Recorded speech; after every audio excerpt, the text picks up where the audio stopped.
Welcome to Open Your Mind Internet Radio. You have myself, Stephen George.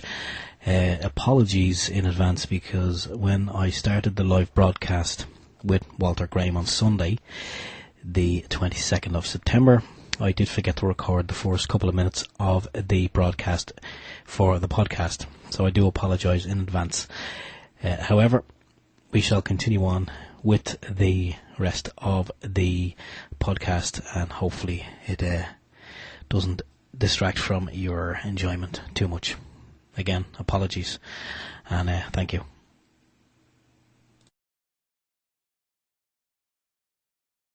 It's a very small amount. You're talking less than 2%, or 3%, up nearly 3% of the world's population, and most of that's America and Canada. So there's very few people doing this in the world.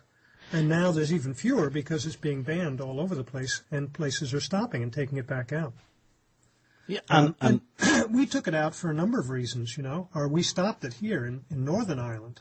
The government representatives who showed up at our councils, they couldn't explain how fluoride affected teeth only when it had access to every cell in your body. How did it affect teeth only? They couldn't explain this to us. And if the teeth are the only visible part of your skeleton, then obviously if it could affect your teeth, it could affect your skeleton.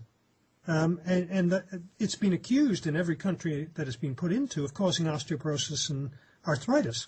And who has the highest osteoporosis rate in Europe? You do. Yeah. You have a higher osteoporosis rate than Northern Ireland, higher arthritic rate than Northern Ireland. So you guys are leading in just about everything bad. Yeah. Well, it's funny you should say that, Walter, because in a previous life, not really in a previous life, but many years ago, I actually used to work for the HSE. I worked in a nursing home, and I would have looked after a lot of geriatric people. And the amount of people that would have passed through the doors in the 15 years that I were there, there was a hell of a lot of osteoporosis, osteoarthritis, and those kind of diseases. And when we had the meeting in Kells in the Headford with yourself and Maria there not so long ago, and you had the maps. And you had some of the maps stuck up. And we'd seen these maps before, and I think at some point in time someone may have claimed that you falsified the maps, but you got the maps from a government source, and it actually showed the rates of cancers in different colours from Northern Ireland into Southern Ireland. And, I mean, even a child who looked at those maps could see that there was a massive difference. As I think a lot of the north of the country would have been maybe a nice green colour, but as you moved to the south, it kind of went into a dark purple colour, and that was all the different varying cancers. And I mean, I agree. We do have the highest rate in Europe. I think, there's obviously statistics out there that will back that up as well. But I mean, I think the maps alone, when I seen people in Kells looking at the maps, a lot of them was they were looking at it in disbelief, as if, this is made up stuff, but it's not. I mean, it's well documented and from the Irish and government and the health board. Well, I also show at the same time I show those maps. Normally, I would show a film of Dr. Dean Burke, who's the senior scientist at the EPA, or not the EPA, at the U.S. Cancer Institute, National Institute. Now, he was the head of it for something like 30, 40 years. He did a film. He went to Holland, and they asked him to go on television. This was during their campaign. He went on television live, and he actually showed maps, charts, showing the 10 largest fluoridated cities in America compared to the 10 largest non-fluoridated cities in America year by year. And before fluoridation, the 20 cities all had the same cancer rate. The year of fluoridation in the 10 ones that fluoridated, the cancer rate just started to go up. And it continued to go up. And he maintained that over the course of those years that he had studied it, that they had lost 44,000 people to cancer through fluoride. Fluoride-induced cancers. He maintained that when you put fluoride in the water, all cancers will go up. And here, whenever I see those maps, I see that you're higher in all the cancers than Northern Ireland. And we're not fluoridated. Yeah. So it's shocking when you see it, And, the other thing that people don't seem to realize is that the government actually know that about 99.9% of all the water is lost in underground leaks It's lost in, industry. Industry use most of the water supply. They use about 7/8 of the entire water supply. It's lost in flushing toilets, watering lawns. It goes everywhere but into people's mouths.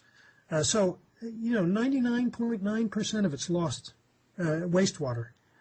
So you're not even getting your money's worth out of this. And just 9.9% of all your money wasted. And it's millions they're spending on this. I was just going to ask you that. I mean, the fact that 99.x% of it is getting used to flush toilets and water the lawn, wash the car. How much are we spending roughly? I mean, how much are we spending per annum on this poison? Well, you're spending over 4.5 million, I think it is. But that's just for the acid. That's not the full cost. The full costs run into millions more because you have trucks, you have insurance, you have safety equipment, you have safety clothing. This stuff is highly corrosive. It's the most corrosive acid on earth, this hydrofluorosilicic acid. In fact, I show a film, which is really, I think, one of the key points here. On the film, and this is off BBC, it shows a truck in Florida that's a tanker truck, and it was on its way to a water treatment plant. And it suddenly bursts open onto the highway, and it spills out the acid all over the highway, and the highway is now dissolved. The entire highway dissolved in minutes. And it was they had to evacuate 2,000 homes around that truck because they were afraid of this stuff becoming airborne. If it had to become airborne, it would have killed everybody. 50 people who arrived on the spot, they were all treated for all kinds of burns and breathing problems, and they didn't even touch the acid. And that's the same acid they're putting in your drinking water, hydrofluorosilicic acid. And the reason that the tanker burst open was because, you see, fluoride can eat through stainless steel, it can eat through fiberglass, it can eat through everything. You'd be shocked. There's almost nothing can hold it. Stainless steel, it can eat through stainless steel. The only thing it can't eat through is epoxy plastic. So they have to line the inside of the tanker trucks with epoxy plastics. Well, this particular tanker had a small pinhole in the epoxy plastic lining, and the acid ate through half-inch steel plating side of the truck, dribbled down, and then dissolved the axle and the tires off the back end of the truck, and it burst open.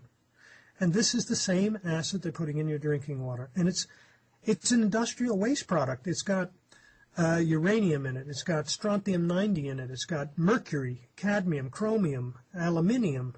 It's got phosphoric acid, it's got antimony, it's got, it is just cluttered with all kinds of toxic chemicals because we've actually had that analyzed. Years ago, it was taken to an independent lab in Dublin and analyzed to see what was in it. And the acid actually contained all of those contaminants and more, about 28 different contaminants, all of them toxic. So this is just an industrial waste product, that the Dutch or the Spanish have a problem dumping. And so what do? They send it over to Ireland, and you guys eat it. And that gets rid of their toxic waste problem for them. Yeah, I think that's kind of an important thing for anyone who's listening who, may be getting overwhelmed by all the information, that it's not a natural product. It's not something that is, manufactured and it's good for us. It's a waste product. It's a byproduct of, I think you did say, didn't you, at one of the talks, it was linked to these, and some, it could have been smelting, I'm not sure what it was, but there was big chimney stacks, and this stuff was getting, can you tell us about the chimney stacks? So I know you can explain it much better than I can. Well, it's really the phosphate fertilizer industry, the aluminium industry, brick making, it comes from a lot of different processes, but mostly it's the phosphate fertilizer industry. That's mostly where you get it from. Also the nuclear industry. What happens is that when this stuff, the fluoride that comes out of the smokestacks of the phosphate fertilizer industry, it's so toxic that they are forced by international law to put scrubbers in the chimney, which capture all the gases before they escape. Because they've had massive litigation where this stuff landed on pastures around the factory, and all the animals died, and the people in the places had strange birthing problems, and all kinds of things happened, so people started suing. So they learned not to let this gas out. So they capture it in these scrubbers in the chimney. Every night, they take those scrubbers, and they wash them out with sulfuric acid. And it creates a slurry called hydrofluorosilicic acid.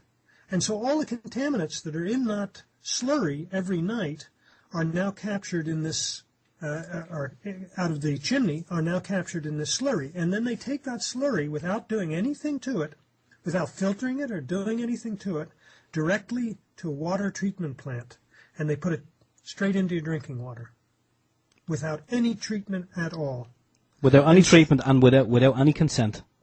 Without any consent. And that's another thing. See, that's the thing that, to me, is the most common denominator for everybody to agree on here. Nobody has the right to drug you or your children against your will for any reason. This isn't the elixir to life, you know. This is dental caries we're talking about. Here's few cavities. You know, it's not life-threatening. This isn't like cancer. You know, it gives cancer, but this isn't a cure. And so you're forcing this on everybody. It's mandated by law that you have to have this. Why? Vaccines require your parental consent before they can give them to your kid. Yeah. And they're for life-threatening diseases. But dental caries, it's compulsory. Everybody must get it through their water supply. Yeah, and as mentioned previously, Walter, if everyone was given 50 mils of this stuff every day, or if it was only in your toothpaste, then, you know, that's kind of one way. But the amount of water that you or I or anyone else drinks, well, obviously your water is filtered, my water is filtered. I think anyone who's listening here has probably invested in the filter, and if you haven't, do so, because it will remove the fluoride. But no one is monitoring the amount of water that you drink on a daily basis. So, I mean, they may say, 0.x parts per million is considered safe. And you could be drinking maybe 4 or 5 glasses a day and a cup of tea and a cup of coffee. I could be drinking gallons of water per day because I can't get enough of the stuff, and there's no one monitoring. So, I mean, how can they determine what a safe level is when they don't know how much water is being consumed by an individual? Well, they can't. And the other problem with it is that once you put it in the water supply, you automatically put it in every food and drink manufactured using the water supply. So if it's in the water, it's in your pasta. If it's in the water, it's in your boiled rice. If it's in the water, it's in your boiled potatoes. If it's in the water, it's in your beer. It's in everything now. So you're not getting your 1 part per million like they say you are from the drinking water. You're getting 1 part per million from your drinking glass of water, and then you're getting it for another 1 part per million from your boiled potatoes, and another 1 part per million from your rice. And so you're getting huge amounts of this. There's no way of controlling the dose. And plus, that's not the only place you get fluoride from, believe it or not. Fluoride is in almost every dental product you could name. It's in toothpaste, mouthwashes, dental floss. It's in all kinds of products that are dental. It's also in pesticides. It's in herbicides. It's in rodenticides, rat poison. Believe it or not, sodium fluoride was sold as rat poison for years before they thought about putting it in your toothpaste. It's in unleaded petrol fumes. Coal-burning fumes even put it out. And there's other drugs. So you've got even drugs like Prozac, Rohypnol, the date rape drug. It's fluoridated. The CFCs that have cut the hole in the ozone, the F is fluoride, chlorofluorocarbons. So it's raining down on you right now. It's in sarin, the nerve gas. The active ingredient in sarin, the nerve gas, is fluoride. So it's in a lot of different products, and you're exposed to a lot of these. And certainly coal burning you're exposed to. Yeah, I think we can mention as well that although it is in a lot of the more popular brands of toothpaste that you do see advertised on your TV of an evening, it is in probably 99.9% of all those products. But there are products out there, and it's unfortunate that you have to go to local health food shops in order to get these. But there are, for anyone who's interested, there are toothpastes available from your local health shop. If you just go in there and tell them that you want it, you can get it. So, I mean, you don't, for anyone who, is hearing this information for the first time and is actively throwing their toothpaste in the bin, we're not saying stop brushing your teeth. We're saying you can still brush your teeth, but there are alternative products out there. And just, I just said, Walter, about the rat poison, I just had a comment here. It's a well-known scientific fact that fluoride is a deadly poison to enzymes upon which all life depends. Sodium fluoride water solutions are the cheapest and most effective rat killers known to chemists. It's colourless, odourless, tasteless, it's instant, it delivers a complete extermination. What about humans who share 95% of their DNA with rats? Why we are not immune. Sorry, we are not immune to the accumulative effects of this toxic fluoride. Well, not only that, I should just say while we're on toothpaste, the toothpaste in America, all fluoridated toothpaste, any toothpaste that has fluoride in it, must carry a poison warning on it by federal law from 1997. So you've got the toothpaste there. You know how yours says keep out of the reach of children? Yeah. Supervise them when they toothbrush. Make sure they spit it all out. Make sure they don't swallow the toothpaste. Yep. And yet they make it in bubblegum flavor, to make sure they swallow this crap. But anyway, they put all those warnings on. Well, yours stops there. In America, it goes further. It actually says, first of all, yours also says you should use no more than a pea-sized amount of this toothpaste. In America, it says, if you accidentally swallow more than a pea-sized amount of toothpaste, you should contact a poison control center immediately. That's on by federal law on all fluoride toothpaste, and I believe it's true in Canada as well. So one of the things I would point out to people is that why do toothpaste manufacturers here not have that same warning? I mean, if this is poisonous in America, the same toothpaste manufacturers are also here. They're the same manufacturers. So, I mean, if they know it's poisonous in America by federal mandate, well, then it must be poisonous here. So why isn't there poison warning on our toothpaste? I think we've already explained that one because of the litigation from the consumer to the government. Yeah, I think that's will probably have a lot to do with it. But you're spot on, and anyone who wants to check that out, you can, if you just go onto the internet, use your browser of choice or your search engine of choice, and Google that information in relation to toothpaste containers in the US. The warning is there, and I can verify that as well. I was lucky enough to pass through the US many moons ago with my wife, and we did see it there, and because it was actually, even back then, it kind of struck us. It was a thing that kind of stuck out on toothpaste when we bought some over there. But we have a couple of questions, Walter. Chris is wondering who decided to put fluoride in the Irish drinking water, and why do you think that? Why do you think they did? I think originally it was put in. There wasn't as much knowledge about it at the time, but that doesn't excuse what happened, because they had experts like Dr. George Walbot. He came over to the trial that they had here in the Republic of Ireland in 1960, up to 1963, when this trial took place. They had experts from around the world coming here. They had an Italian doctor who came from a naturally occurring fluoridated area in Italy, who saw all this bone damage in their population and this dental fluorosis that now, believe it or not, 50% of your entire population, according to your government, now have this dental disfigurement called dental fluorosis, a dental disease that never existed before in your population. That's another thing we should talk about. Absolutely. If someone is wondering whether or not they have it, maybe at some point you can explain as well how you know if you have dental fluorosis or if your children have it. Yeah, I think it's important because it's the one side effect that the government do admit to. And because they admit to it, you can sue. They have mandatorily given 50% of the entire population of the Republic of Ireland an oral disease against their will. Now, that is a lawsuit, a massive class action lawsuit, I would have said.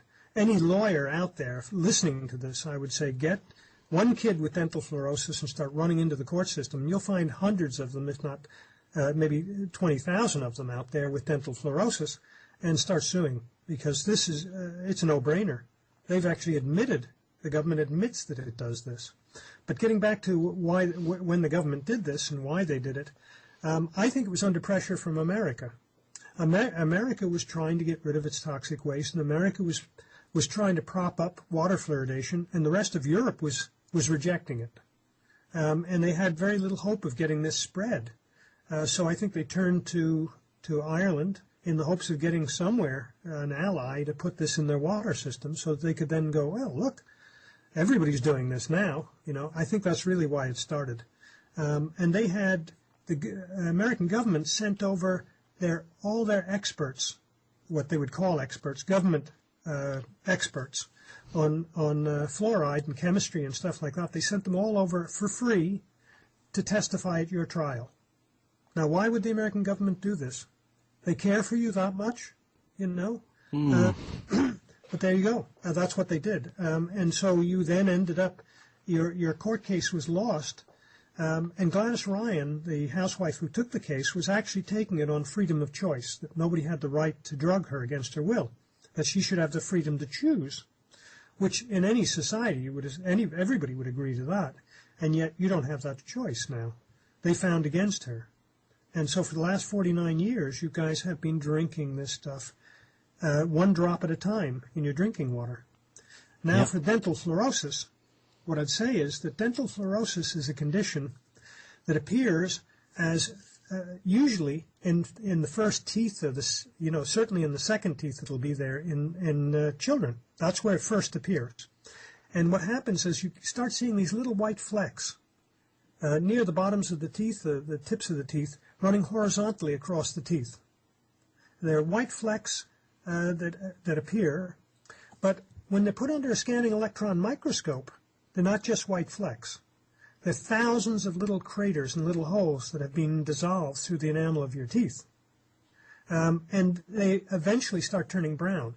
So they bring cavities in through the front of your teeth where they wouldn't normally appear. So you start getting these white flecks, they start turning to brown stains. And this is permanent. And it can affect 6 teeth, it can affect every tooth. And then what happens is, that's in mild dental fluorosis would be the white flecks. The more moderate dental fluorosis is the brown staining and also the dissolving and the loss of tooth enamel. It starts actually disappearing off your teeth. And now you need caps and veneers. The more severe dental fluorosis, you end up with little stumps, little brown stumps. Yeah. And your teeth just break off. With a hand could break off your teeth. So you've now given this, by law, to 50% of the population. 50% now have this oral disease, according to your government. In the north of Ireland, I think it's something like 12% have dental fluorosis, and that's usually just from toothpaste and dental products that somebody's painted on the kids' teeth. And it's very minor in Northern Ireland. We don't have that moderate and severe dental fluorosis that you have. So you have this condition, and that's another reason we didn't vote for this. Nobody could see the sense in trading off, because you see what it is in the whole population, how many children have the really bad tooth problem we're trying to cure? It's about 3% of the population. Yeah. So now, if you put fluoride in 100% of the water, you lose about 40% of it in underground leaks. So that's 40% of all the fluoride gone out in the environment. Out of the 60% that's left, industry uses 7/8 of the water supply. So that's 7/8 of the fluoride gone. Out of the 1/8 that's left that comes into your house, you drink less than 1% of it. You water the lawn, you flush the toilet, but you're not drinking it. And then how many children have the tooth problem? About 3%. So you now have 3% of the population drinking 3% of 1% of 1/8 of all the water you bother to fluoridate. I mean, it's incredibly stupid. I love the way you actually explain it, because when you break it down and you actually look at it on a chart, it starts to sink in and build a mental image where you realise, hang on a second, so it's in 100% of the water, but it's only used by 3% of the 1%. It looks like a no-brainer when you actually see it on a graph, and you kind of do scratch the head and go, it makes no sense. And as we know here in Ireland, as in from next year, I think it's the Bord Gash or Gosh, whatever way it's pronounced, they've now got the contract, so they're going to be the Irish Water Board or whatever it is.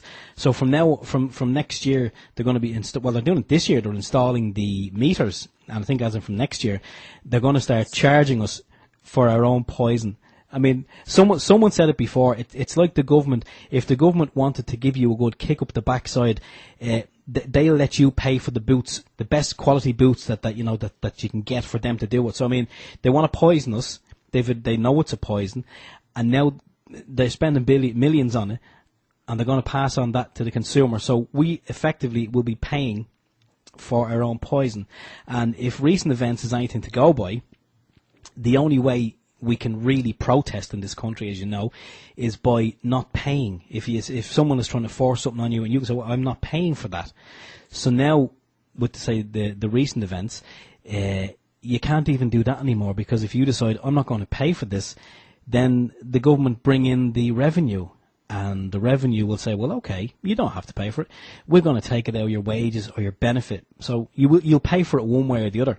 And as I said to you before we come on, with things kind of heating up at the moment and the whole debate kind of reaching, I won't say boiling point, but it's certainly bubbling anyway, I would like to think that enough public awareness will be raised, say, from this show, from the brilliant work that you're doing, and also Aisling Fitzgibbon, what Aisling is doing as well. And maybe, if things go the way it should, it should be out of the water fairly shortly. I think, all we can do is hope. Well, I don't think you should be paying for this, and I don't think you should be paying for water in the first place. I mean, nature drops it from the sky for free. And the infrastructure of all of your water departments and all the trucks and everything that they don't own anything. They're holding it in trust for you. Your tax dollars paid for all of this over all the years. They have no right to take this away from you. It should be free. I don't believe there should be water charges in the first place. Next comes the meters that they're using. They're starting to install what they call smart meters. They'll deny it, but they are smart meters. Now, these smart meters have been installed in America. All across the world, they're starting to put these smart meters in. They're electromagnetic field, and they create a big electromagnetic field around them, and they actually send out signals. So the whole idea is that they don't have to now come to your house to read a meter. They'll just drive past, or they could even be 5 miles away and probably get a reading off your meter, because it's sending a signal out of your house. A microwave signal is now being transmitted 24 hours a day in your house, just to give 1 meter reading once every 3 months. So this is another problem, because the meters have been found in America. These smart meters have been found to cause all kinds of health problems, because the microwaving is just like being in a microwave oven in your house. So the meter itself is causing health damage. They've also had, I think, over 100 house fires in America caused by the smart meter. These smart meters overheat, they melt, they cause power surges. They can burn out your washing machine and your refrigerator. So they're a disastrous thing. And they're being fought all around the world. And in fact, I'm pretty sure it's Holland banned them outright. They won't allow them in Holland. They said that they're a piece of spy equipment. Because the other thing is the information that they gather on you, they watch you. They watch your movements. So if you were a burglar and you wanted to break into somebody's house and you wanted to know when they were away, you could check their smart meter. You could break into their smart meter, digitally, and find out when they don't use it. When there's no consumption, then you know they're not home. I mean, it's silly, and they can sell that information on to a third party. There's no stopping it. So in Holland, I'm pretty sure it's Holland, they banned them. And yet, you're getting them. Every home in Ireland is now getting them. I think that's a step in the right direction, I say, what Holland has done. Again, there's probably a lot of people out there who will look on this information and go, that could only be a good thing. I mean, sure, if it saves someone calling and reading my meter, maybe it's a good thing, because a lot of people out there find all this new technology fantastic, and they love new technology, and technology is great, it really is. However, it's when you can see the other side, the sinister side of some of this technology, when you kind of start raising an eyebrow. I mean, insofar as the microwave oven, a lot of people say, who are regular listeners to this program or regular listeners to you, Walter, they will know that the Russians banned the microwave ovens, and now I know, like when you put something in a microwave, it's 800 watts of power, and it zaps whatever's in there, and it cooks it cooks it anyway. But people, even tonight, sitting in front of a Wi-Fi router that's pumping out Wi-Fi, they would probably be thinking to themselves, and this is, I know, in another area of your expertise, they'd probably be thinking, yeah, but that's a microwave oven, that's 800 watts. I'm sure this little device that's sitting here in front of me, that's regulated, and it's probably at a nice, safe level. What's your thoughts? No, it's not regulated. That's part of the problem. The only things that are regulated are mobile phone masts. They're regulated, and even the mobile phone has some regulations on it over power and output. But the difference between getting the 900 watts or the 800 watts of power from the oven or getting 2 watts of power in the side of your head up close. It's just that one is cooking you outright and the other one's just basting you, lightly cooking you, over a longer period of time. Yeah. The brain tumor rate around the world has escalated like you would not believe. The biggest killer of children up until about 4 years ago or 5 years ago was leukemia. Now the biggest killer of children in Britain and in Australia and all countries around Europe is now brain tumors. Now what has changed for children in their heads other than these phones? So we're only just beginning to look at all of this. I mean, the science is now coming out. The other problem with the Wi-Fi and these devices that are coming out and the smart meters, they're not regulated. They don't have any restrictions on the power that they can put out. So they can be escalated. And that's another problem, you see. Remotely, when you have a smart meter in your house, the company itself or the government can decide the power of that thing. And they can also say, for example, you don't pay your water bill. Bang! They don't even have to show up to your house to turn the water off. They can do it remotely now. They can just press a button and suddenly you don't get water. What happens if they wanted to say all of Tralee, they don't want them to have water? They can press of a button. All of Tralee doesn't have water. Should we give them this power? I don't think so. Definitely not. I think you have to fight this, and I think you should get organized into anti-water groups. And one of your cornerstones should be take the fluoride out because you should not be paying for it to be poisoned. But I don't think you should be paying for water at all. I don't think that they should be putting in smart meters and that you should lose the power over your, whether they turn this off or not. They should have to go to court to get this thing turned off. Yeah. But no, they just press a button now because now it's remotely done. They don't have to even come into your property to do it. And I would advise people who are now concerned about the smart meter to put a sign up on where their normal meter is saying, I do not give my permission for a smart meter on my premises. And I think you can even take the meter out, and for about 40 euros you can buy a meter of your own and have an electrician install it and give them readings each month. And then they have no jurisdiction on your property at all. I like the sound of that, Walter, because at the end of the day, the meter, and it says it, I think it says it on the meter, it is the property of your electricity supplier. It's their property. So their property is mounted on your property.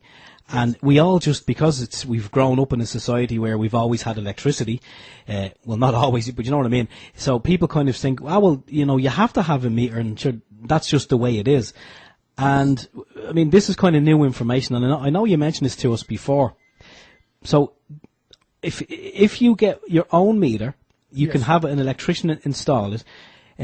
And do you have to maybe notify the supplier, like the electricity supply board? Do you notify them? And what kind of happens? Because I have heard that the people who are refusing smart meters, they were getting threatened that if they refused the smart meter, they would be fined up to €5,000. Well, that's why I say you do it now before the smart meter comes to your neighborhood. You send a letter, a registered letter to your provider, whether it's your electricity board or it's your gas board or whoever's intending to put this in, or the water service. And you put them on notice that you do not want a smart meter and that they have, say, 2 weeks. You give them 2 weeks to come and get their meter out because you're replacing it with your own meter. And they can come and seal your meter if they want to. If they want to seal it so that you can't monkey with it, that's fine.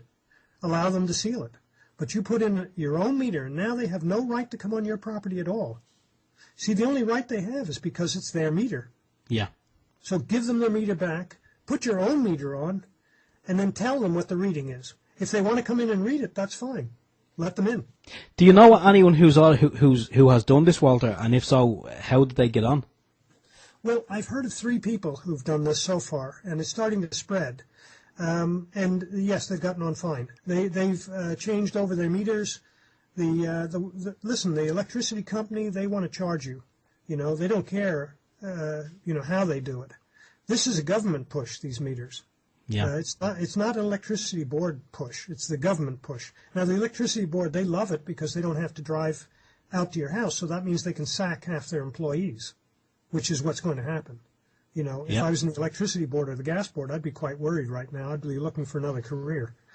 These guys are intending to sack all these people who drive around to everybody's house. So there's going to be a lot of unemployment over this as well. Another disaster coming. But I think you put your own meter on, because at that point, they now have no legal right to come on your property because their meter is no longer there. Yeah, I think anyone who may be thinking of going down that road and doing as you've suggested, look into it first, but don't go it alone. Tell your friends and tell your neighbours what you're doing, because if you're the only one in your neighbourhood that does this, well, kudos to you. But if the rest of the people just, let the electricity supply board come in and install these smart meters, well, because of the range and the power output of these meters, you're going to be getting affected as well. And I know you did mention about if put something in a microwave oven, it's 800 or whatever watts of power, and it cooks whatever's there. But the fact that a lot of this technology is unregulated, so you could have a smart meter pumping out some Wi-Fi signals, and you could have a water meter pumping out some Wi-Fi signals. You could have your router pumping out Wi-Fi signals, and you're spot on, Walter, in what you say, because I know you've done the research, and another guy who's done a lot of research as well is Barry Trower in the UK, and he agrees with everything you say, and I know you agree with what he says, and it's a slow basting, and there's no need for it, because I think the only reason that a lot of this technology is being introduced and the push is on to roll it out is because it's an experiment. They want to find out what the long-term effects are of low dose wireless radiation on people. And as you mentioned to us a while back, this radiation, it's not natural. It's not as if it's something that was always there in nature. It was never there in nature. So we are an experiment, and I think we mentioned as well about the police force, both say in Northern Ireland, the UK, other countries, and the Garda Síochána here in the Republic as well. Their whole digital communication system it went from an analog system to a digital system, which is fine. That's fine. But the digital system is also I think it's a Tetra system, and it's 2.4 gigahertz. It's Wi-Fi, and they're wearing these radios right next to their chest, and I mean, it beggars belief that it still goes on. And I know Alan. His ears are pricking up now, but I know Alan, he was instrumental, and he contacted local guards, and he actually knows a guard personally, and he got the information in relation to the dangers of it, and he gave it to this chap that he knows, who's a member of the guards, and I think it went in one ear and out the other. I think it was still the same scenario. Asher, what can you do? But I mean, people obviously just think that they have to accept these changes and these technologies. We don't. We don't have to accept anything that's being put upon us. We can, as you say, Walter, we can organise and we can educate people about the dangers and put a stop to it.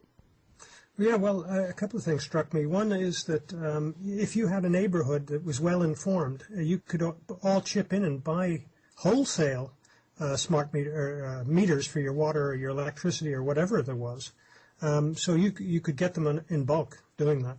But the other thing was, whenever you talked about the police, we had an undercover unit here in Northern Ireland when it was the RUC, and they used to carry on the base of their spine,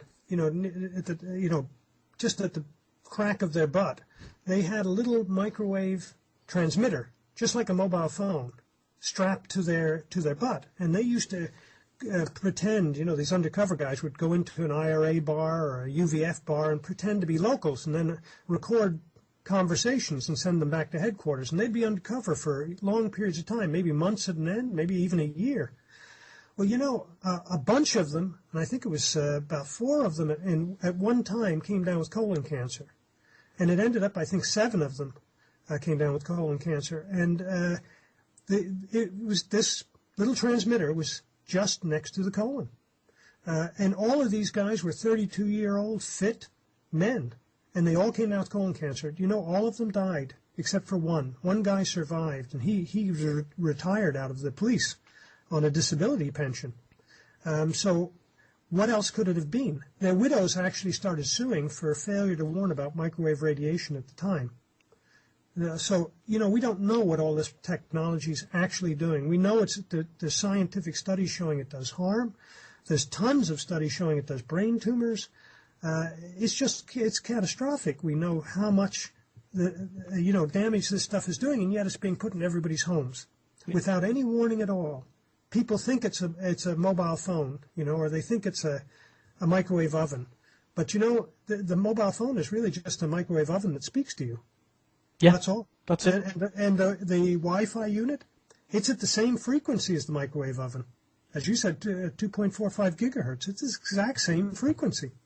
Now, if it can cook a piece of meat in a matter of seconds in that oven, and you're pumping it through your whole house, why would you think there'd be no reaction at all? No change in you when it can cook a piece of meat in seconds in an oven? And just tell the listeners, Walter, what exactly is it that's in the meat that the microwave cooks, if you like? I know it's the water, isn't it? It's the water. It affects only the water molecule. Yeah. And it violently shakes the electrons which are spinning around the atom of the hydrogen molecule. And as it violently shakes them, they're still on course, but they're violently shaking, and they create friction, which creates heat, which cooks the meat. Now, that's how microwaves work. That's the difference between microwaves and radio waves. Radio waves don't do this. Microwaves, I'm talking about television and radio now. Yeah. Microwaves, when it gets up into the microwave band, they're much smaller, and they have this ability to create heat and friction. And they're doing the same in your body. They're raising your body temperature. They're causing all kinds of changes, like hormonal changes, because they interfere with the production of hormones. So your sleep patterns go off. Mood changes happen. Your kids are harder to control. Things start happening in your family. Even at school where they have Wi-Fi, they found this.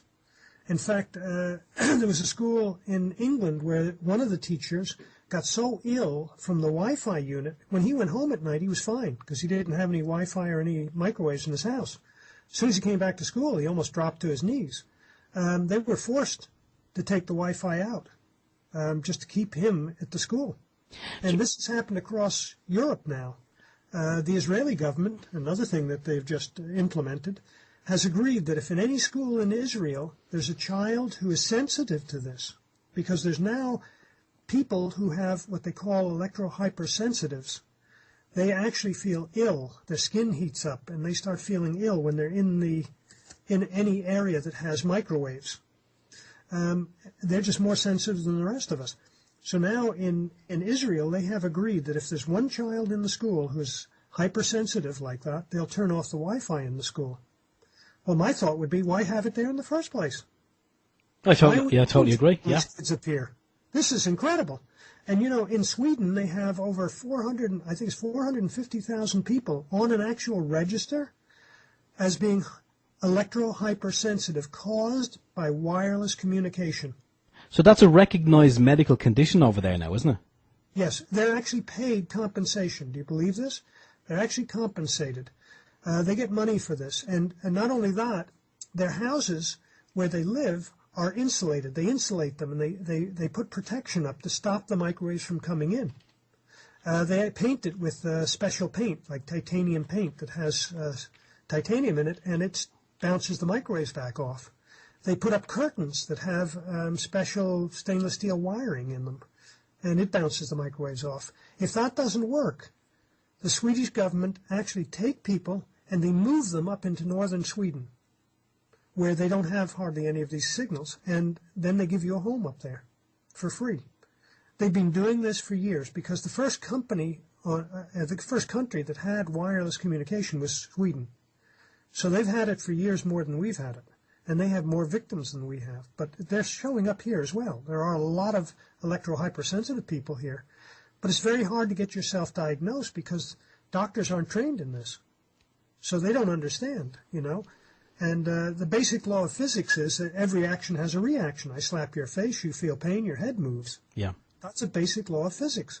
Nothing since the beginning of time has ever broken that principle. Every action has a reaction. So you cannot pump pulsed microwaves, which don't exist in nature, into full body radiation 24 hours a day and not expect a result or a reaction. You're going to get a reaction. And these smart meters are going to create it. Your Wi-Fi is creating it. Just people are not aware, that's all. But if you saw the scientific studies that are out there, and there are thousands of them, I think there's 2,000 in just one study alone, in one book put out by 16 different scientists called the Bioinitiative Report. And you can go online and put in bioinitiative.org, and you'll come up with that 600-page report with 2,000 studies in it, all showing harm. It's being updated all the time because new studies are coming out around the world showing harm from all of this. Yeah, of course. Based on what we said earlier, I mean, even if you had a copy of this report or many copies of these reports, and you were to present them in some fashion to the Irish government, based on their tradition, they'd probably say, no, it's safe. We have a study that says it's safe.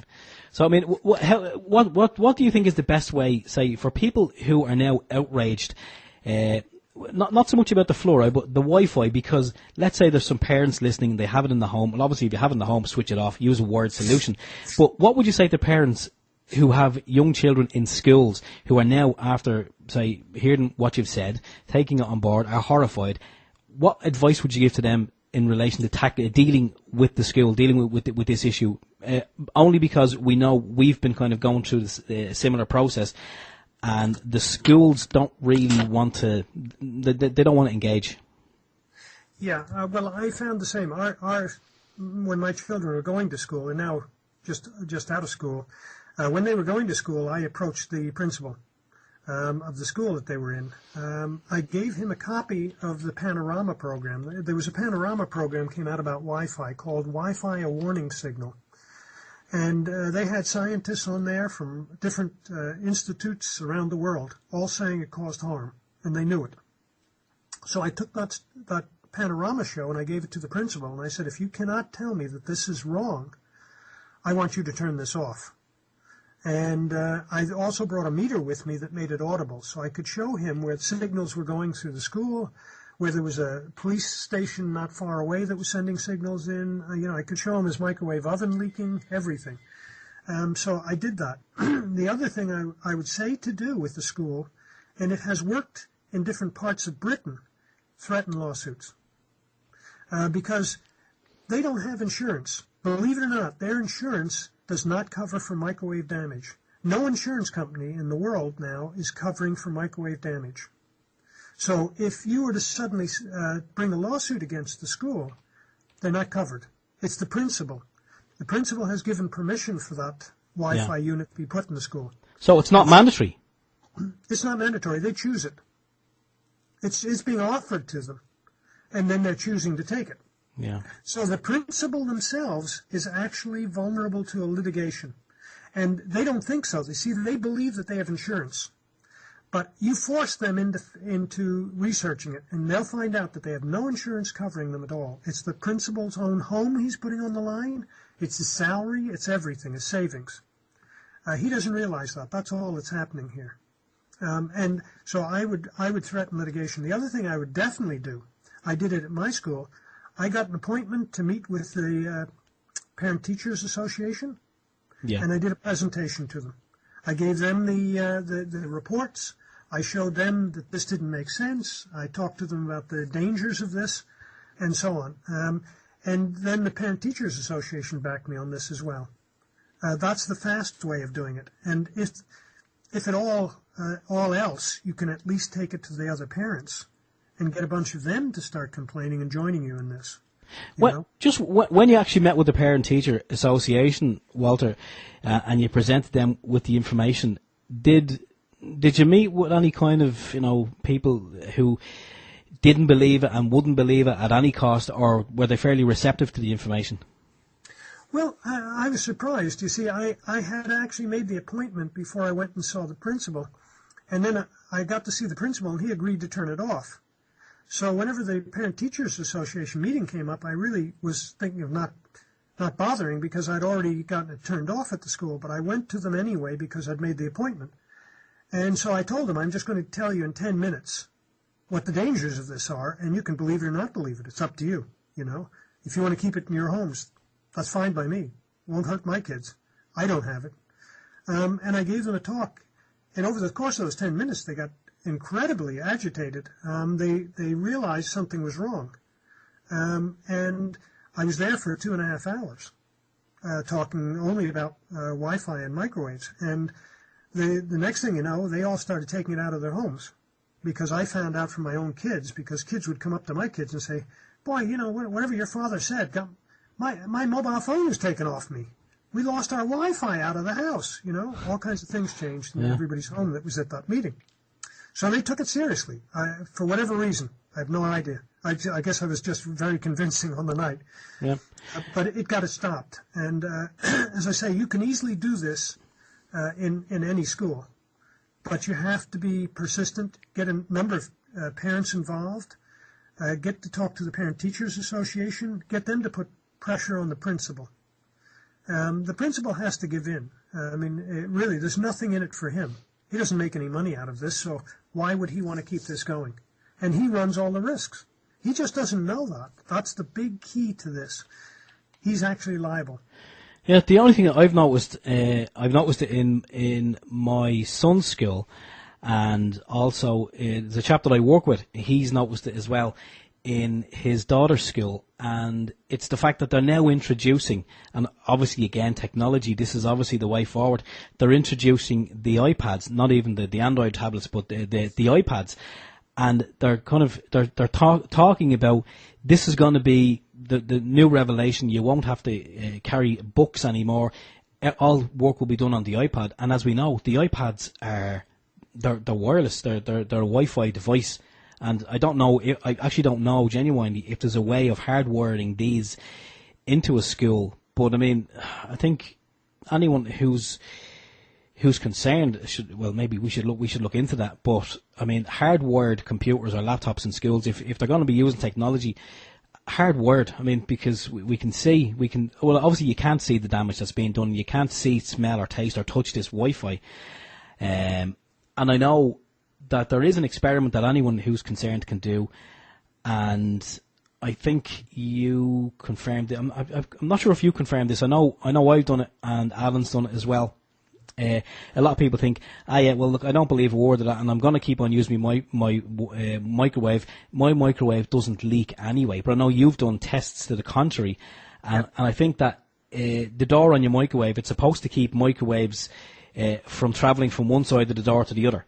It doesn't matter whether it's from the inside out or from the outside in. So technically, if you put a cell phone in your microwave and you ring it from another phone or another cell phone, and if that phone in the microwave oven rings, well then microwaves are passing through it. That's right. They all leak. I've tested, I can't tell you how many, probably 30, 40 microwave ovens. I've never found one that doesn't leak, including the one that was at the kids' school. I took the principal into the staff room. They had a microwave oven in there, and he said, oh no, ours doesn't leak. We closed the door, we pressed the button, I had a meter that made it audible, and the whole room filled up with microwaves. They all leak. They're a dangerous object. They were banned years ago. They used to have warnings on them, about these things when they put them into restaurants in America. In Texas, they would put up a 2-foot by 2-foot sign saying a cancer-causing piece of equipment is being used in this restaurant. And that's what I was told at a public meeting from somebody who lived there at the time.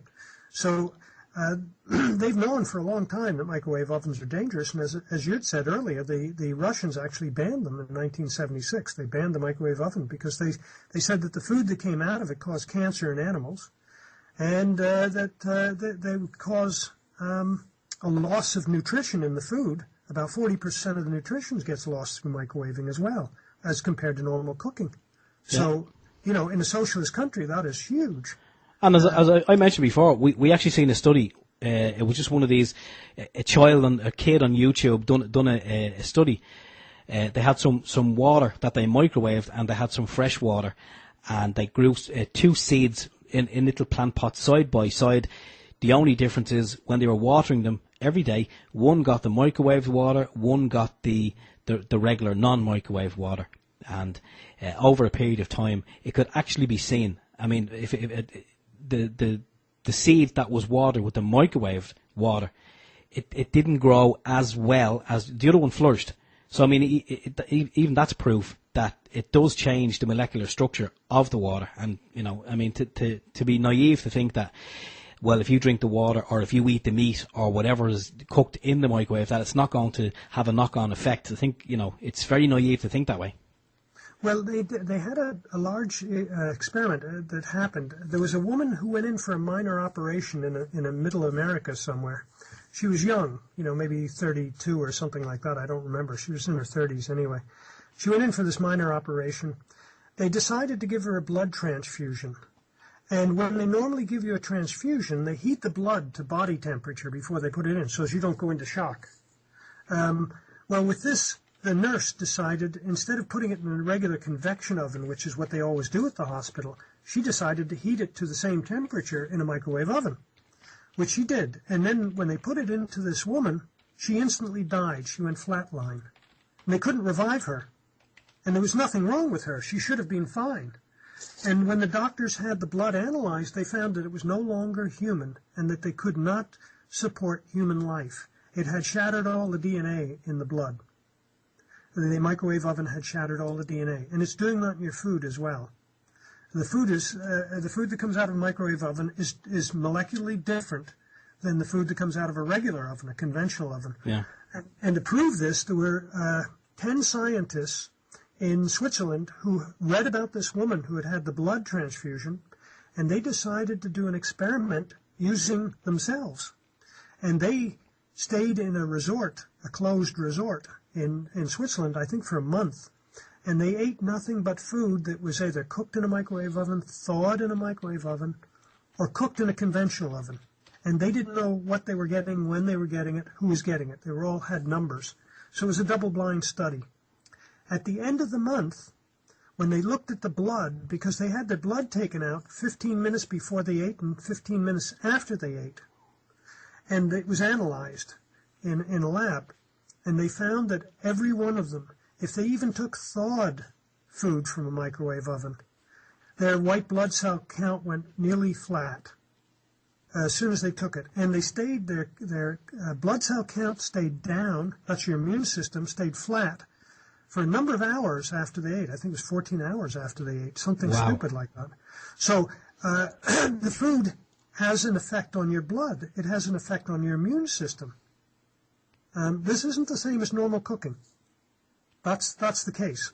And the scientist who did that study was put under house arrest in Switzerland. They tried to prevent him from publishing his study. It did get out, but it took years to get that study out.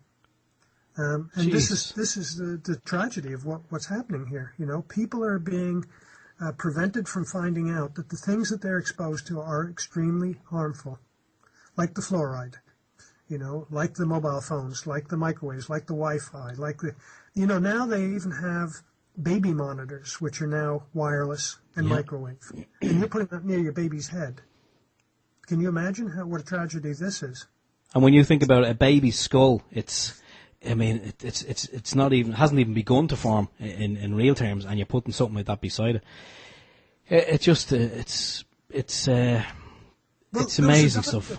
There was a doctor Dr. Gandhi in Utah University, and he took a 5-year-old's head, a 10-year-old's head, and an adult head, and he exposed them to the same mobile phone signal. In the adult head, it went in maybe 2 inches. In the 10-year-old, it went about halfway in. In the 5-year-old, it went from ear to ear. So the microwave radiation was penetrating much farther into a small child's head than an adult's head by a lot, by 50-80% more. And the reason is because the child's skull is thinner, their ear is thinner, they are in a developmental stage, and the wave is the size of a human head. So they're getting the full wave, So it's going from one side of the head straight through to the other. So essentially, it's just cooking the brain. Very nearly.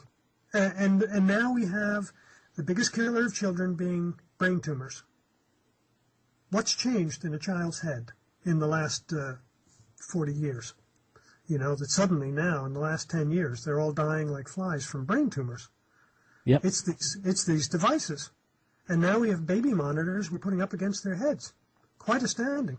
And I tell you, in Northern Ireland, I also did a seminar up at Stormont at our Parliament building. And I flew over a Professor Johansson from the Karolinska Institute, a Nobel Prize-winning institute in Stockholm. I brought him over to give a talk to our MLAs and also to teachers, principals, trade unions. NIPSA was there. The Children's Commissioner was there, and so on. And the whole point of it was to try and educate people that there was a problem here. Well, a number of schools then took the Wi-Fi out of their schools. One principal in particular, he was at a small elementary school, and he called me up to tell me that when they turned off the Wi-Fi, there was a drastic change in the children. They suddenly became normal children again.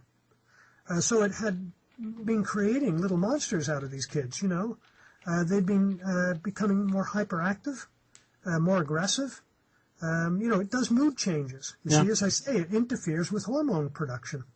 And it's hormones that are, causing this. And on the strength of that, we'd probably find that some of the children who were being adversely affected by the microwaves, becoming hyperactive, they're then brought along to the doctor, they're then diagnosed with ADHD or some other such illness, and then they're put on tablets. Absolutely. That's exactly what happens. Because doctors are not trained in this. They don't even know to look. If you go to your doctor and you say, I'm depressed, the first thing he'll say is, do you have trouble with your marriage? Do you owe any money?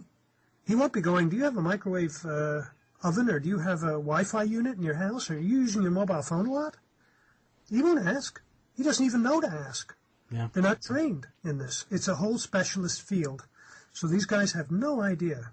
Doctors are not, they're no experts in this. They have no clue what's going on here. No, which is why we as citizens, we need to push and we need to educate. We need to be the educators, I think. Yeah, we don't have any choice. It has to be us. We have to somehow organize and force schools to get rid of this. In fact, there's a large university in Canada called Lakeland University, and they got rid of the Wi-Fi out of their university. I think there's 7,500 students. They took it out because the dean of their university suddenly looked at the science, and he went, oh my God, this can cause brain tumors and cancer and all kinds of damage to people. And he took it out. He had it taken out. A lot of places, all the main libraries in Paris, they all took it out over this as well. They stopped the Wi-Fi. It's been taken out all across France, I can tell you. We used to live there. And a lot of other countries are doing it too. They're putting massive restrictions on these things. And you wouldn't believe it, but I think there's 15 countries, and then there's also the whole of the European Union, have been putting out warnings about using mobile phones and warnings about children using them. They shouldn't be on them for long periods of time. They should try texting only. Keep it away from your head when you can. All these kind of warnings have been going out. But people aren't paying attention to it. And these warnings, they're also, they are, I don't think anybody ever reads them because the print is so small, but when you buy a mobile phone or a cell phone, the little small booklet that comes with it, you'd want to have some vision to read it, but it is in there somewhere, Walter, isn't it? Where even the manufacturers are saying that you should keep it. What's the distance you're supposed to keep it away from your head when you're talking? As far as you can. Actually, as far as you can get it away, because distance makes a huge difference. Every inch is worth 4 inches in heat and in effects. So the further you can get it away from you, the better off you're going to be. They now have hands-free kits for in the car and things like that. They have what they call a hollow core earpiece. So it transmits no microwaves up the earpiece. You see, some of the earpieces, which are electrical, they actually act as an antenna, and they take say you hold the mobile phone out away from you, the antenna sends a signal onto the wire that's running up into your ear, and the microwaves go right up into the center of your ear through the wire. So they have a hollow core earpiece, which is sort of like the tin can thing in a string, Yeah. It's your voice the voice going up the hollow core without any electricity going up there. So the signal doesn't go into your head. And anyone, say, who may not agree with what you've said in relation to the conventional earpieces, just get your mobile phone, and if it has a built-in FM radio, try and receive an FM radio broadcast without the headphones plugged in, and it won't work. You have to have the headphones plugged into the unit, because it does indeed act as an antenna. So if it acts as an antenna in receive, you can bet your bottom dollar it's acting as an antenna in transmit as well. That's right. So the only thing you can do about these kind of issues is cut down on your exposure. Get rid of it out of your house. If you can't get rid of the Wi-Fi out of your house, at least turn it off and only turn it all on at the wall when you're using it. Keep it off most of the time, because the least time you ever want to have this is when you're sleeping. There's no point in you having a Wi-Fi unit on while you're asleep. Or a deck phone. These are these cordless walk-around-the-house phones. They're also microwave at the same frequency as the oven. So you don't want them on when you're asleep. Turn them all off. There's no reason for you to be exposed. Your whole family's being exposed while you're sleeping for no benefit at all.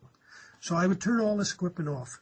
But I would replace those phones with regular walk-around-the-house phones with a stationary hardwired phone.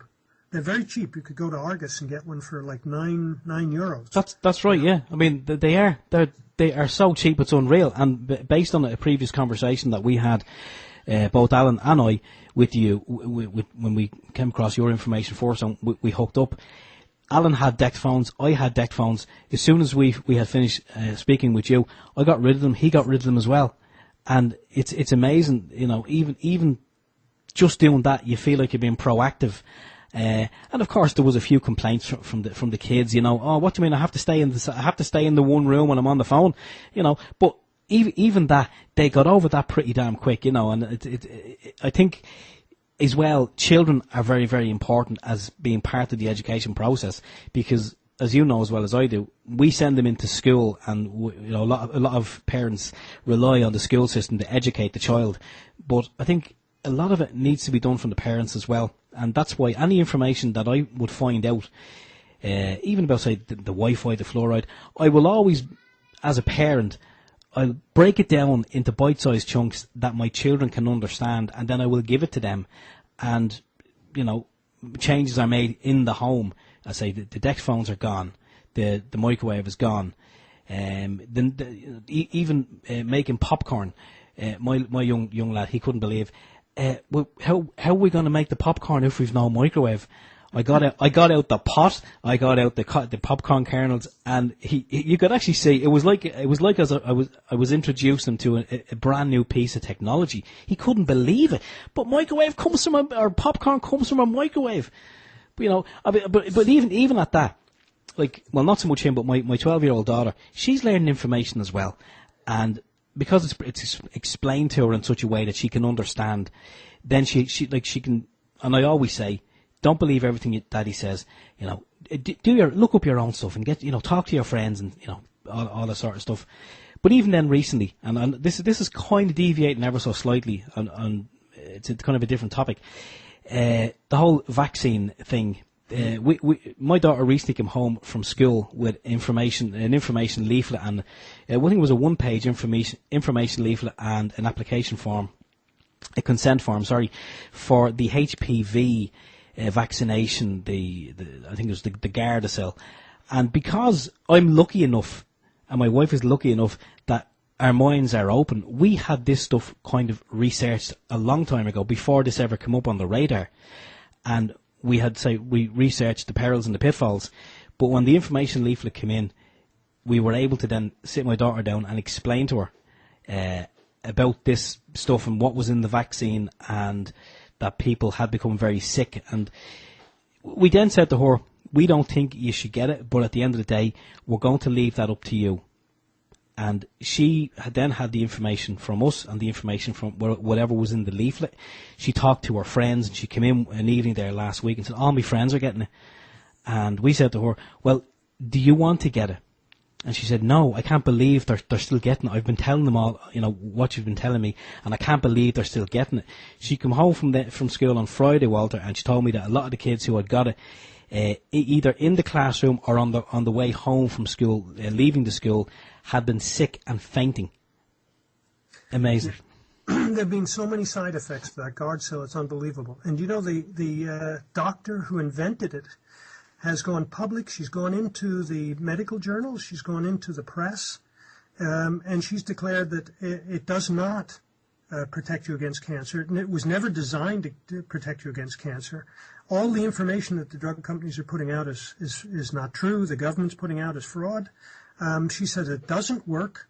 It wasn't never meant to. It was meant to alleviate a few symptoms. It was never meant to be put out as a cure to cancer. It's not true. And that the side effects are massive, including deaths. They've had a lot of deaths in America and Canada and even in India and places where they've used this stuff.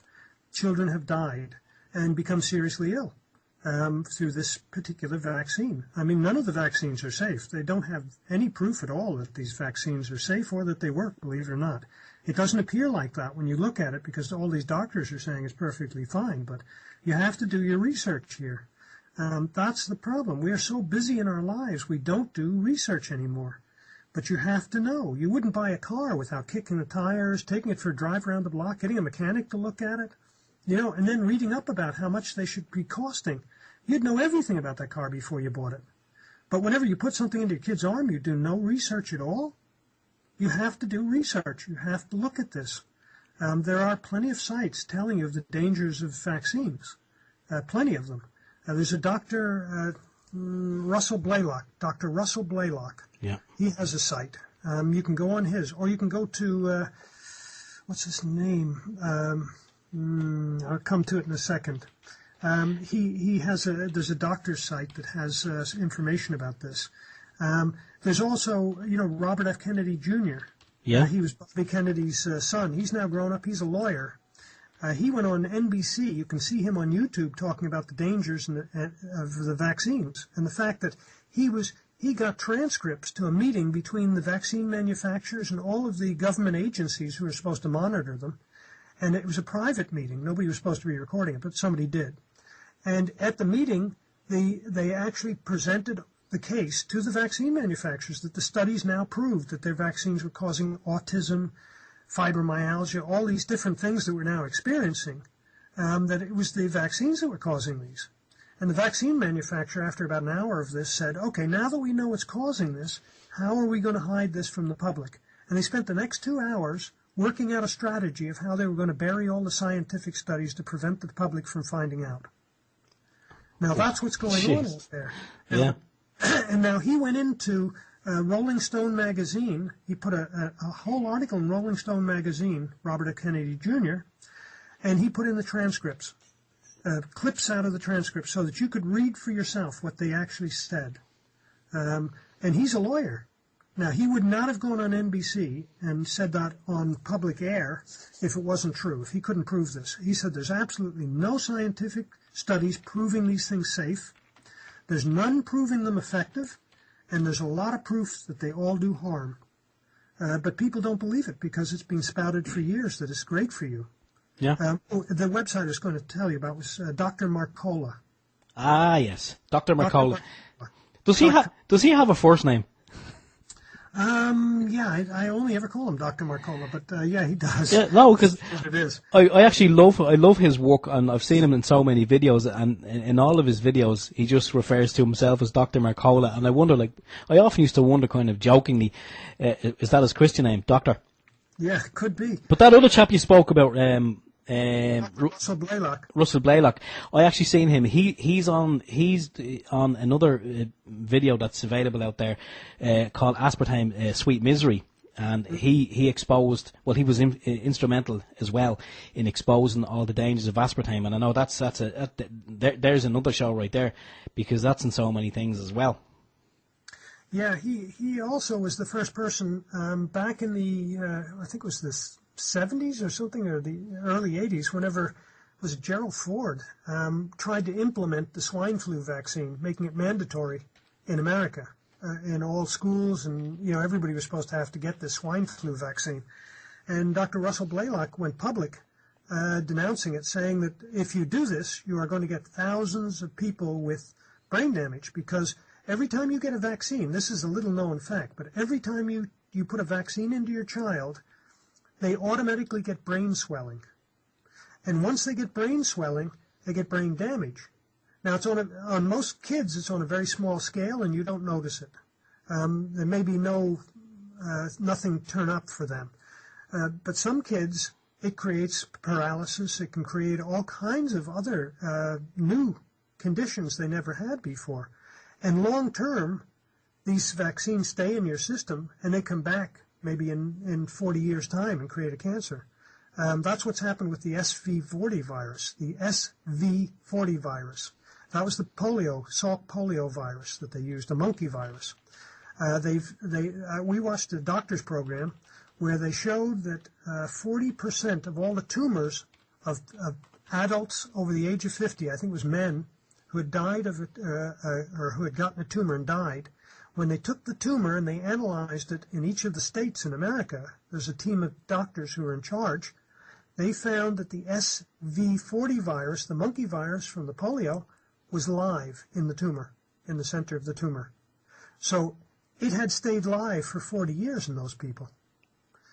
Same with asbestos. Asbestos doesn't kill you when you first breathe it. Yeah. It comes back 40 years later and causes asbestosis. Yet you got it 20 years ago when you're in the Belfast shipyards or somewhere. So a lot of these things have long latency periods before they appear. And that's the problem with the vaccines. And also these vaccines, you're getting tons of them. Whenever they first started with vaccines, you maybe got one vaccine for polio only. Now, your child probably gets about 32 vaccines before he starts school. 32 different antigens, I should say. Yeah. So, now with the 3-in-1, in nature, you don't get 3 diseases at one time. You can't. It never happens. You don't get 3 diseases at one time. Yet here you are, bypassing the immune system, puncturing a hole in an artery, and pumping this stuff straight in. 3 diseases straight in. What kind of shock are you putting your immune system into? I mean, it's having to figure this whole thing out like a chemistry kit. It just appears. Yep. Normally, when you get a disease, the first thing that happens is it arrives on your skin. You touch it. Then the acid on your skin starts to attack it. Then it gets into your mouth, and the acid in your mouth attacks it, and it gets weakened down each time. And now a message goes to the immune system, this thing's on the way, and it starts producing antibodies instantly. So by the time it makes it to the stomach, and then the stomach acid hits it, it's a very weakened version by the time it gets down there, and now your immune system's up and running, and it conquers it in a matter of days. Yep. But they're bypassing that natural immunity system and pumping it directly into the bloodstream with no warning, 3 diseases at the same time. Now, and that's not the only problem with vaccines. The vaccines also have a lot of contaminants in them. They have a stuff called squalene, which was banned out of all the Gulf War. After the Gulf War, it was found to be the cause of the Gulf War syndrome. That's right, yep. The vaccines that they were given. So it was banned in America from all vaccines. But do you know, it's in all the swine flu vaccine here. It's in a lot of the vaccines, the childhood vaccines, have squalene in them here. Yet it's banned in America. Now, you couldn't make this stuff up. So there's a lot of contaminants. There's also mercury in a lot of these vaccines. There's aluminium. There's formaldehyde. I mean, who in their right mind would pump formaldehyde, mercury, aluminium, squalene into a newborn baby's arm? Yeah. Again, when you look at it from that perspective, it kind of starts to look like we're being experimented on again. And I mean, even my own daughter, Walter, she's 9 months old. She's inside there now. She hasn't been sick a day, touch wood, in the 9 months that she's been alive. Now, we were, say, again, because of people like you and all the research that has been done, even down as far as a good friend across the water, Dr. Andrew Wakefield. I know he's received a lot of bad press, but he done what was required of him, and he came out with a study about the link between vaccines and autism. Now, I know there's people say, oh, there's no link, but when it's explained to you about the blood-brain barrier and the crossing of the blood-brain barrier, you can kind of start to build up a picture. But my own daughter, when she was born, because we had been informed, we knew this was only a matter of time, but But we start to get the letters in and, be told, oh yes, she's due for her 6-in-1. I think that the first lot was a 6-in-1. Can't remember what they were. Information booklet sent to the house by the public health nurse. There was a 6-in-1 vaccination, and then shortly after that there was another 6-in-1. I think there's a couple of 6-in-1s, and we, of course, I wasn't here on the day when the public health nurse called. My wife was here, but she had all the facts and figures, and she quoted facts and figures to the public health nurse. And again, I don't blame the public health nurse, because whatever way she's taught or indoctrinated, she's obviously given certain parameters, and she only knows what's in between these two goalposts, if you like, and anything that's outside of it she doesn't know. But she's there to promote the vaccine, and she did. Bless her, she done her best. But my wife said, no, we're not going to go down that road at this moment in time, unless of course it's mandatory and we don't have a choice. But if we have a choice, we're going to decide, we're going to not go down that road. So anyway, they continued to ring my wife, and she kind of felt like she was being pestered. So at one point she went over and she basically told them, listen, I've done my research. I have this information. If you can maybe sign something that says that this information is all false and that the vaccine is the way to go, well, then that's fine. If you're willing to put your name to it, well, that's a different story. But they weren't, and just kept referring to the HSE and all the studies that had been done. And she says, well, obviously the HSE haven't looked at some of the studies I've looked at. So in the end, we chose that we weren't going to go down the vaccine road at this moment in time. As I say, she's 9 months old at the moment. She's a healthy little baby. She hasn't been sick in those 9 months. She was over at the public health nurse about 2 weeks ago, for the usual 9-monthly check. Her motor skills are fine. She's very alert. There's nothing wrong with the child. She's a picture of health. And other babies who were all born around the same time as my daughter have had tummy bugs, they've had the sniffles, and they've had various different things that you'd expect a child to have. But of these children, all of them have had their vaccinations. And when you look into it, and even what you've said there, the way a virus works, it builds up on the skin.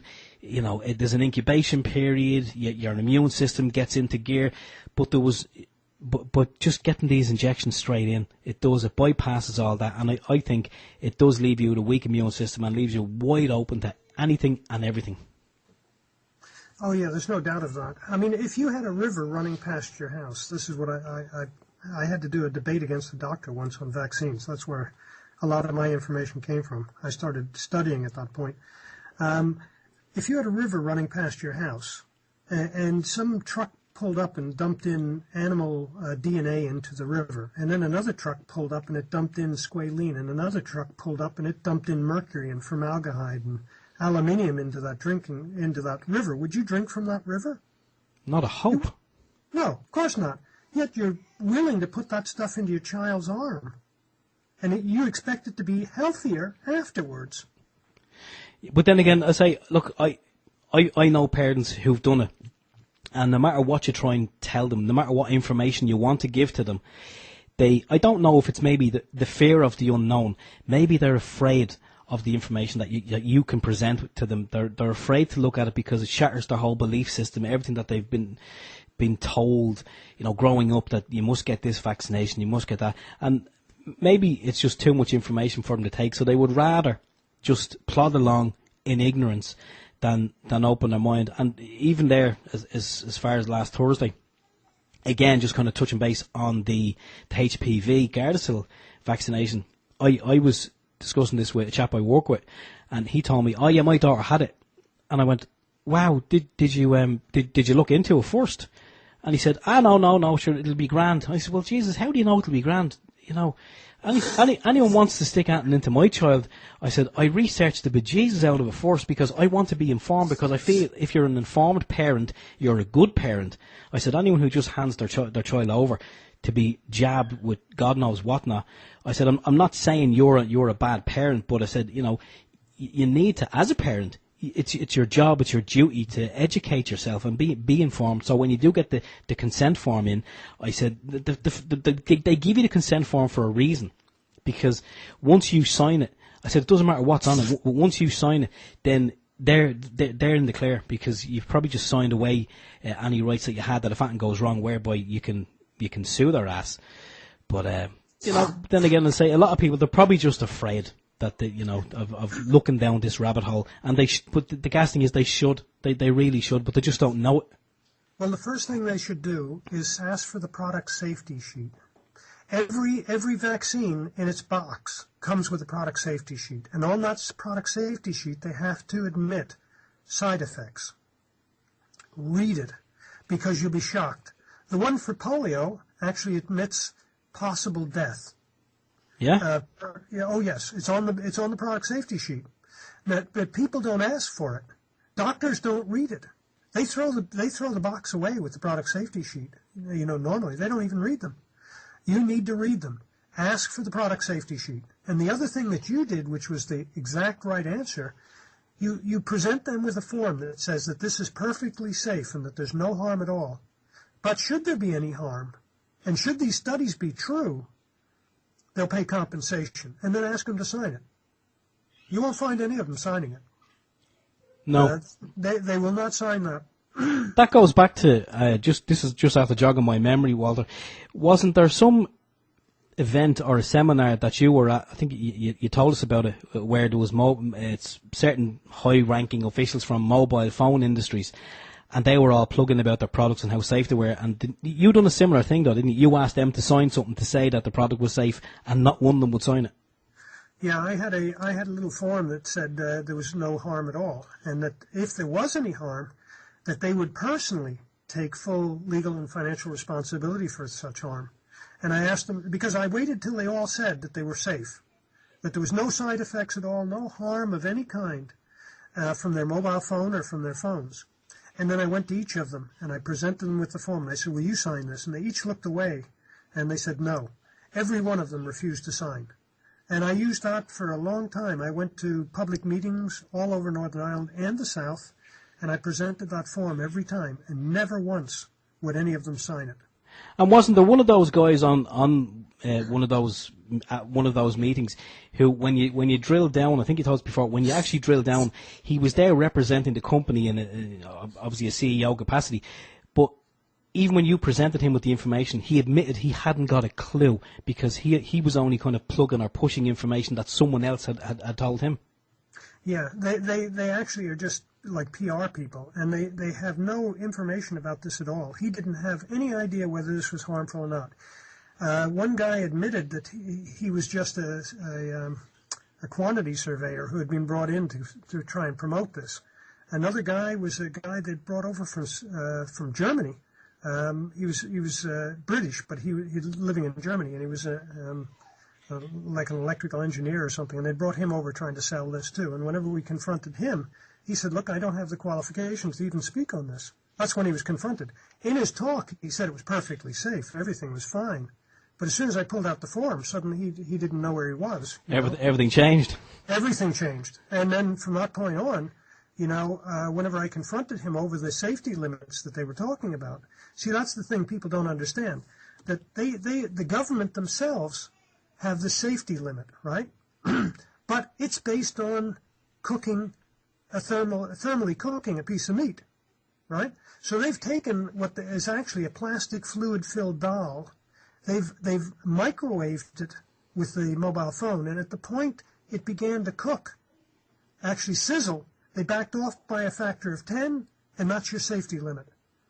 So it doesn't take into account cancer, fibromyalgia, or any disease or neurological damage it might do. That doesn't even come into it. They only look at, does it cook you? Well, if it doesn't cook you, it's safe. How crazy is this? Cancer doesn't require cooking to happen. If I expose you to benzene, you'll get cancer quick enough, and you're not being cooked. If you smoke cigarettes, you're not being cooked, but you'll get cancer. So it doesn't. Why would you have a safety limit that was based on thermal cooking of a plastic fluid-filled doll? It's just outrageous. Yeah, But once I confronted these men with this stuff, none of them knew, and they all backed down.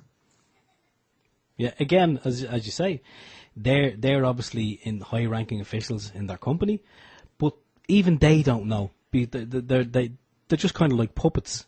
Really, I mean, they rely on other people to give them the information, and then of course we don't know. You don't know what to believe, really. And it's only when you actually start scratching the surface on anything, be it sodium fluoride or hydrofluorosilicic acid. I can't believe I got that one right. Hydrofluorosilicic acid. When you scratch the surface on that, and then you realise that the whole wormhole that opens up, and you kind of go, wow. Didn't know this before. That can't be good for you. Same with the vaccinations. You start scratching the surface. You kind of step away from the crowd and you ask a couple of questions. And that one that you mentioned is brilliant, because if you go into a doctor's surgery just before your child is due for a vaccination, and you say to them, listen, before I got that, just the old information, the data sheet that comes with the product. Can you give us that one? I have a read of it. And I know from experience of listening to people that 9 times out of 10 you won't get it, because the doctor will say, oh, I haven't got it, or I threw it away, or it didn't come with the product. But which I don't believe, because you go in, you buy a box of paracetamol, and you open the paracetamol, you have to remove the information leaflet before you can even take 2 painkillers. So they do have all the information, but I'd say a lot of them are probably very cagey about giving it out, because as you say, when you start reading the side effects of some of these products, and you start seeing these illnesses and possible death, it just frightens the life out of people. And geez, if everybody was doing that, nobody would go for vaccinations, and the whole medical profession would probably crumble. Oh, absolutely. They had a couple of women here in Northern Ireland that went in for the MMR. There was one in particular. She's just suing now. I think about 6 months ago she started litigation. She brought in her 15-year-old son, and they browbeat her into bringing him in. They actually vaccinated him in his school. He went into coma. Another kid in his class went into coma as well. Now, the other kid survived, but her child didn't. He died. He never recovered. He had that vaccine, and he died within, I think, a month. He was dead. And so there was no denying that it was the vaccine that had done it. It happened instantly. Yeah. The other woman had a 2.5-year-old, happy, bouncing, talking, chirpy little kid, little boy she brought into the doctor's surgery. As soon as he put the plunger in, the child went into floppy baby syndrome, and they had to race to the hospital. He never came out of hospital. He died within a month. He was dead as well. I think 2 weeks it took for him to die. So people are dying from vaccines. It's not being reported. They're not telling you this.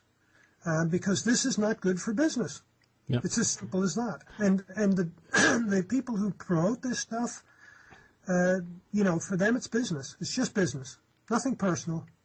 They just want to make a quick dollar. Am I correct, Walter, in saying that this is something I heard a long, long time ago? I never looked into it. I just kind of believed it.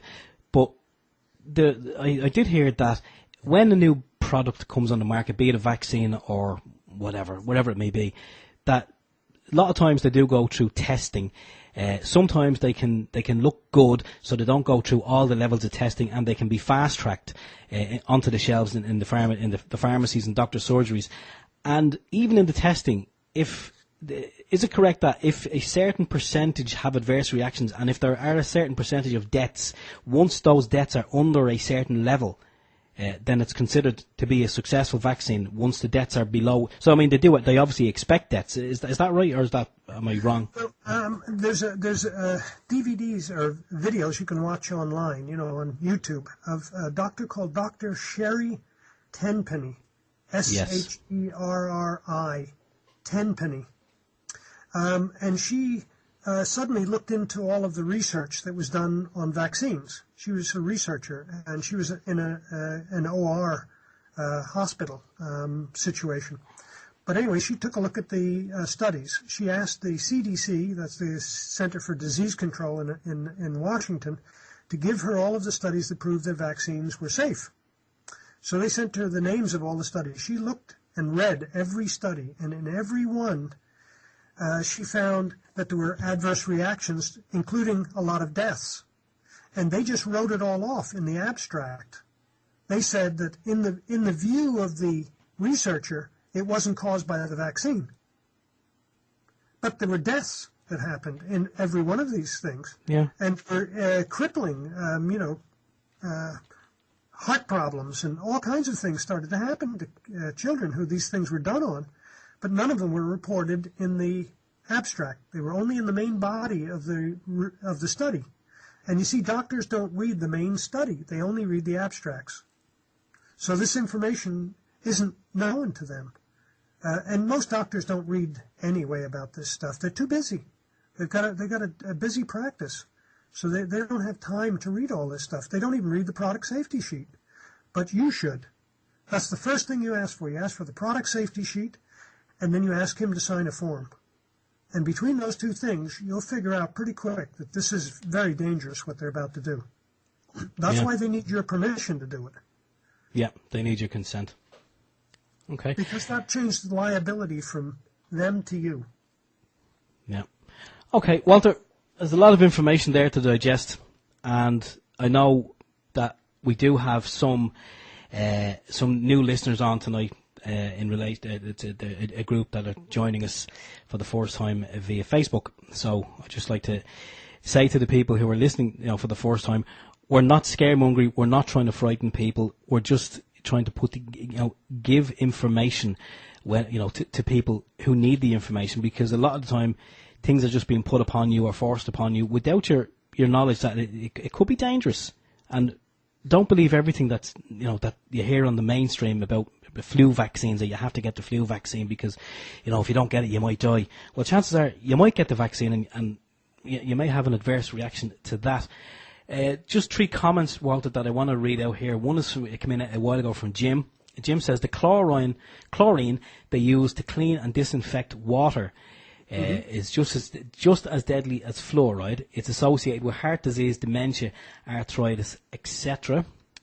Jim also goes on to say the British Gas are telling their customers that the old analog meters are now illegal and they will have to install smart meters. Well, we've already given an option for that. You can go and get your own meter. And this is a must-read. Detergents are used during the manufacture of flu vaccines. These chemicals are not completely purified out of the final product. They enter the body at the time of injection. They cause cells to leak or explode. Wow, frightening stuff.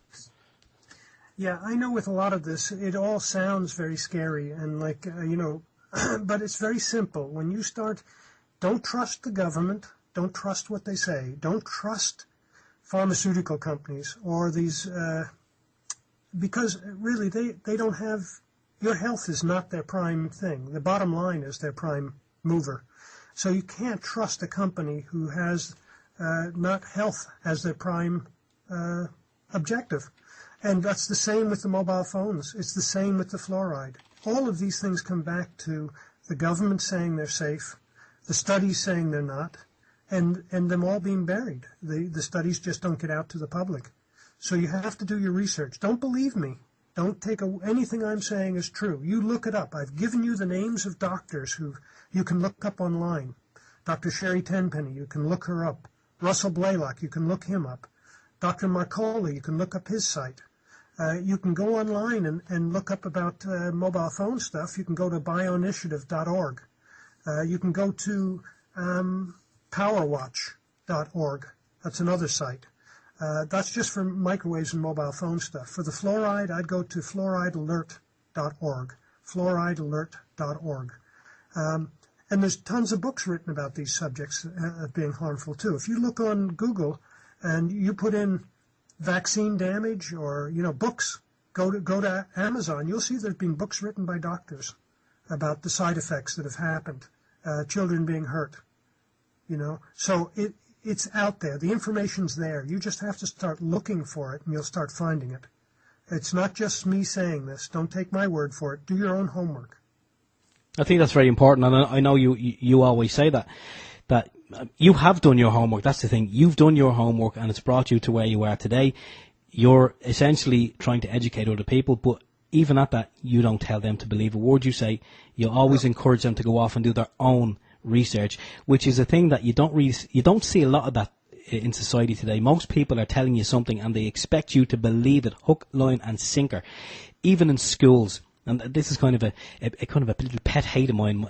My daughter was kind of afraid to ask some questions in school, depending on the subject. She was afraid to ask questions that might kind of see her in the teacher may see her in a different light. And I said to her, do not be afraid to ask questions. It's how we learn.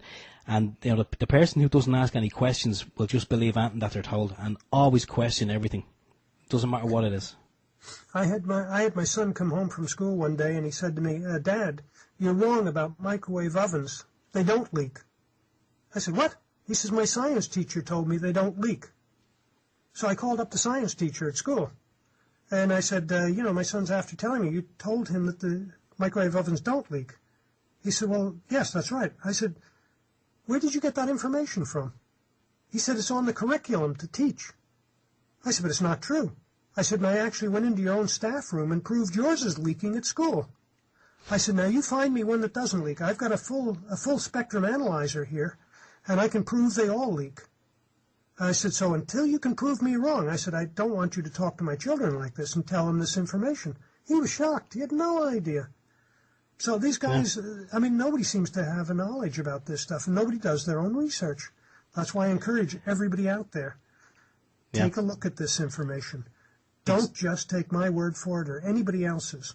Check it out. Check it, exactly, because, you have to question the information and question who's teaching the teachers. No, we're not saying the teachers are wrong, but who's teaching the teachers. Walter, I can't believe it's 1 minute to 9. I cannot believe the time has absolutely flown, because it's just brilliant information. So in the closing seconds, it should be closing minutes, but in the closing seconds, I want to thank you for giving us the time, this time out of your day. And it's absolutely brilliant. We hope maybe at some point in the future we can be hooking up with you and having a good laugh and maybe celebrating that the fluoride has been removed from the water supply. But Walter, I'm just going to throw it over to you because literally we've got about 40 seconds left. So the closing statements to you, please. Well, one thing I'd say for the people who are new to listening, I've been called a scaremonger, but I've never been called a liar. The information that I put out, I can stand over, and you can find it all on the internet. Do your homework. A lot of these subjects appear on the surface to be perfectly safe. When you start scratching under the surface, you'll find out that there's a lot of evidence of harm. Protect your family. That's your number one rule of thumb. Protect your family. Don't take my word for it. Okay. Thanks for listening.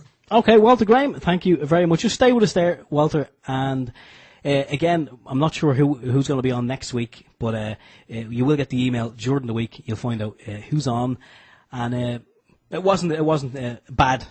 2 hours they did kind of fly. Hopefully, I done an okay job. I know it wasn't as good as Alan,